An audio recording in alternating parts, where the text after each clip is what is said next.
It wasn't so long ago in the history of man's voyage toward a better world that ships were carrying eager passengers toward the shores of a new nation that was just in the building.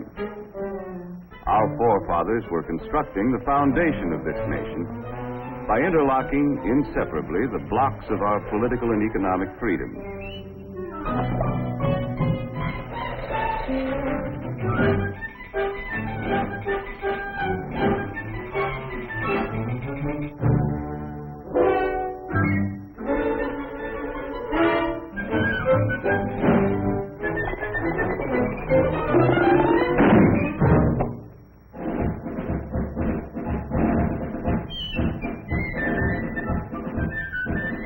The way of life our forefathers established on this foundation of freedoms drew people from the far corners of the earth.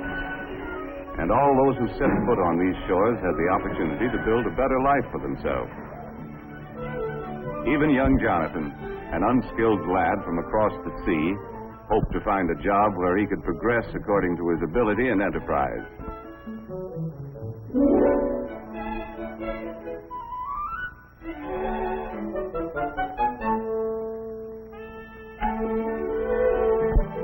As the years passed, Jonathan's earnings increased. But he still felt that for a man of his skill, it was about time for another raise. Mr. Blessgravy, am I not the best crown rounder and brim trimmer in ye business?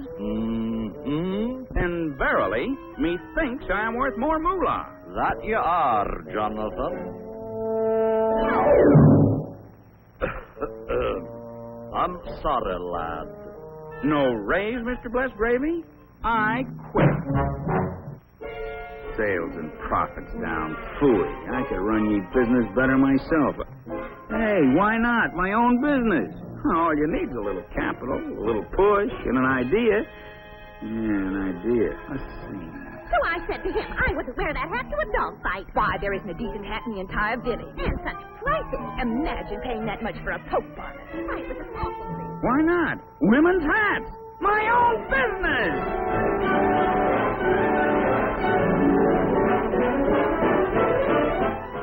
Fortunately, Jonathan was thrifty enough to keep a little nest egg for such an emergency. Well, the cost of the building took care of the nest egg. And there was nothing left to pay for the necessary tools and equipment. But happily, Jonathan had a good reputation. And, as his idea promised a profit, his friends and neighbors were willing to invest some of their savings in his new business.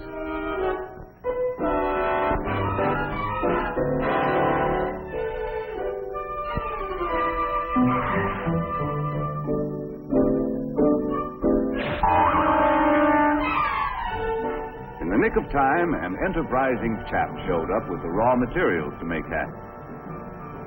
And before long, Jonathan was open for business. First, he had to advertise. Shop at Bonton, it's the spot. 12 new hat styles, that's a lot. Ladies, get that new hat drill. 30 days to pay your bill. As an expert salesman, Jonathan demonstrated the superior style and quality of his product. He set a price for his creations that the consumer was willing to pay, and sales dollars poured in from satisfied customers. Jonathan had big dreams of the wonderful rewards of being in business for himself. But before he could buy what he wanted, his employees' wages had to be paid.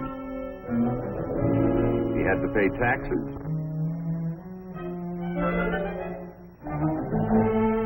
And his friends who helped finance the business had to be paid a return on their investment. When all of his bills were paid, Jonathan had to exchange his big dream for a little dream.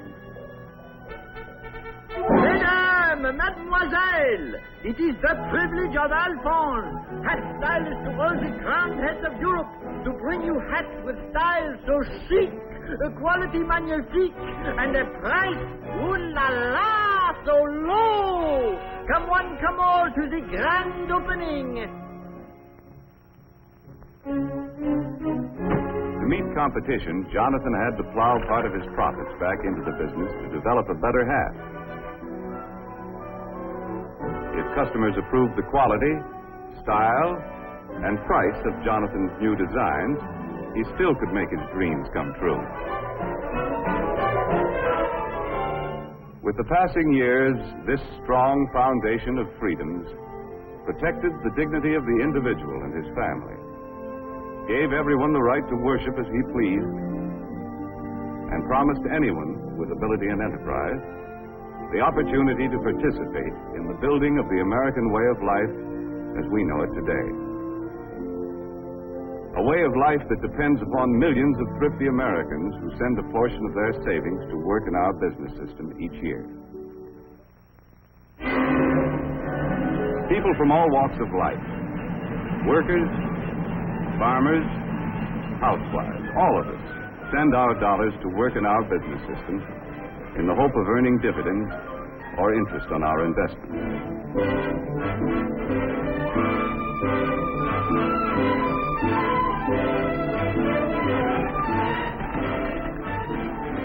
Anyone who has an insurance policy, a bank deposit, or a share of stock is helping to finance our business system. A constant stream of savings dollars must flow into big and small business each year. These dollars help to buy the land, the buildings, the tools and equipment, and create new job opportunities for our expanding population. The goods we produce are distributed to main streets all over the country. While the Main Street of today doesn't look much like the Main Street of Jonathan's time, the principles of our business system remain the same. For businessmen still compete with one another for the consumer's supply of spendable dollars. And Mrs. Consumer is still mighty critical of everything she buys. Uh-oh, competition.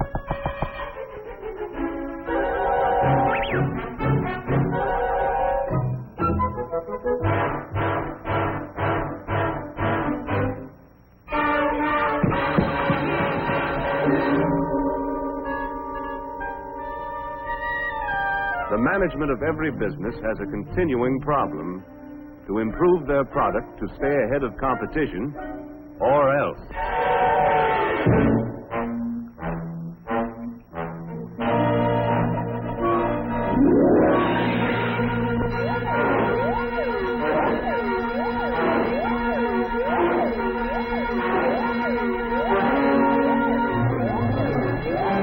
Okay, men, this is it. Quick Chill's got the ball. We've got to get it back. Give them that new product play. More style, better quality, new features, and at the right price. Hit the line, men. Let's go.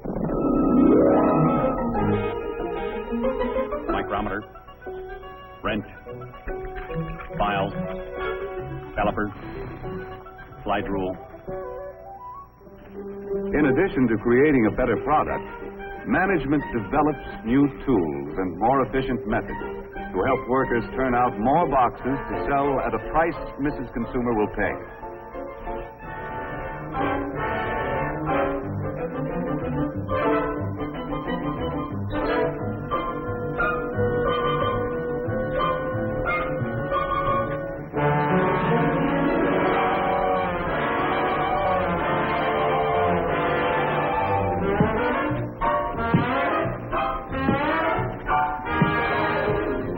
New features about this better product are advertised to point out its competitive advantages.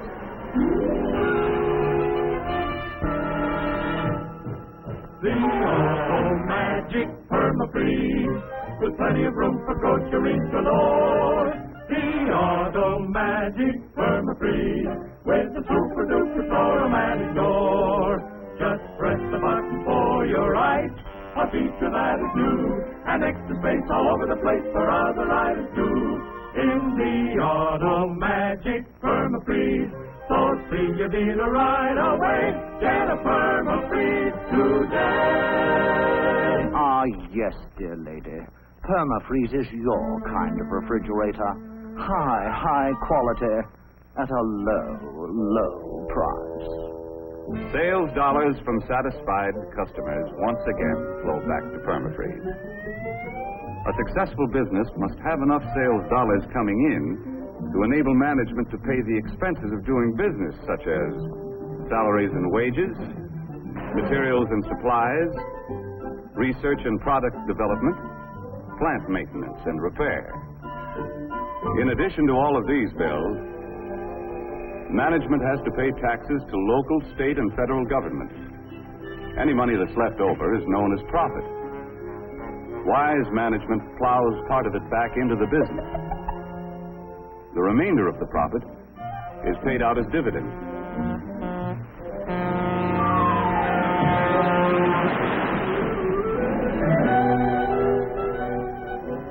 These dividends are sent back to investors as a reward for risking their savings in the American business system. Although occasionally some of us pick a lemon and have to take a loss. The constant investment of our savings through good times and bad has enabled our competitive business system to continue to increase the production of more and better goods to meet the demands of our rising population for a better standard of living. For example, it was only a little more than half a century ago that the average worker had only inefficient tools to help him turn out a product. Low production meant low wages. In 1900, many men had to work 10 hours a day, 6 days a week, to earn enough money to provide their families with the bare essentials. Hand labor was the rule in the home as well as the factory. In many families, the youngsters had to work to add their earnings to the family budget and forego the opportunity to get an education. And with most families in those days, the standard of living left much to be desired. A half century later, we had invested enough in our business system to provide the average worker with efficient and expensive buildings and machinery to enable him to produce enough in a 40-hour week to earn twice as much as the 1900 worker earned in a 60-hour week. This shorter work week gives us all more leisure time to enjoy a standard of living beyond the wildest dreams of anyone who lived a half century ago. The more we earn, the more our families have to spend for the things they need and want. Young people today have leisure time for fun and enjoy educational opportunities denied their fathers and grandfathers.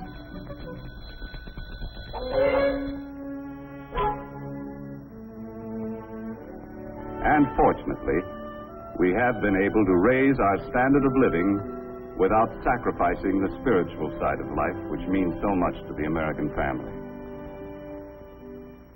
Our business system has continued to provide a better life for our increasing population, in spite of destructive forces which have pounded against our foundation of freedoms with no avail. However, wars, or the threat of wars, interrupts the normal operations of our competitive business system.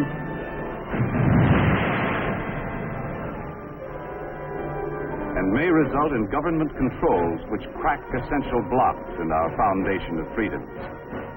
In World War II, wages were controlled. Many workers were frozen to their jobs. Farm prices were controlled. And profits of business were limited. Raw materials were allocated between essential and non-essential business. On Main Street, USA, many of us found less to buy because a good portion of our productive capacity went to the war effort. Prices were fixed, and the available supply of goods was rationed.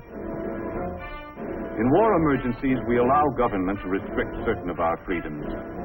But we Americans have learned to remove government controls as quickly as possible and to repair the blocks in the foundation of our freedoms to allow our business system to resume its normal operations. While we invest part of our savings to help finance the world's most efficient business system, at the same time we pay taxes to government to finance many kinds of services, which also contribute to our way of life. For example, our taxes must provide the necessary funds to improve and expand our school system. taxes must be sufficient to pay for city streets, health, fire, and police protection, and, of course, aid to the needy.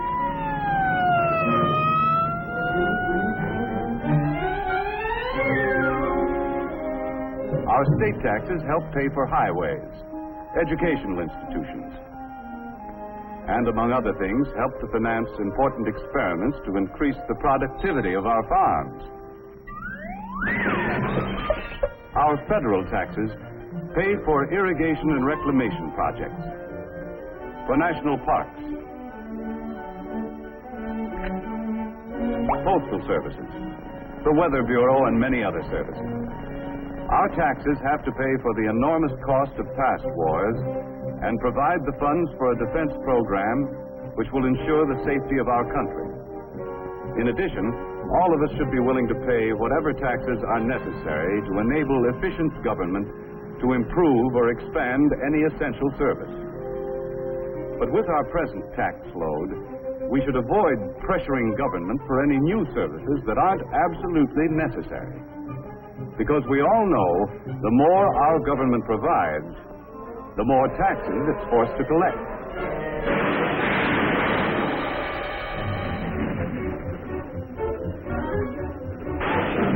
None of us can escape. Big business, small business,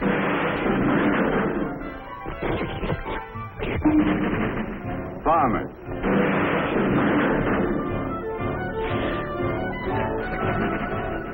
workers,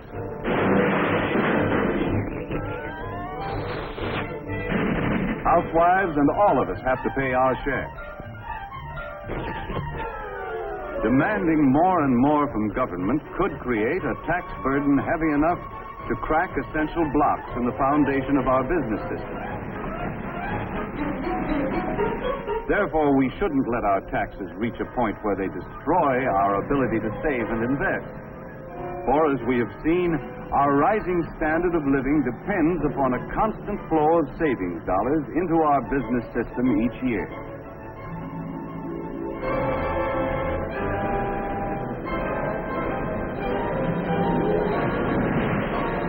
In the future of our country, waves of destructive forces will continue to batter against our foundations. When any force weakens the interlocked blocks of our political and economic freedoms, as good citizens, we must be quick to use the tools our Constitution gives us and repair any cracks that may appear. As long as we keep the foundation of our business system strong, we shall be able to maintain and improve the way of life our forefathers conceived and established. A way of life which gave everyone who came to this country the chance to progress according to his ability and enterprise. Like the youth of yesterday, the young people of today deserve the same opportunity to earn success and accomplishment. And on this foundation of freedoms, continue to build a better life for themselves and their fellow man in the world of tomorrow.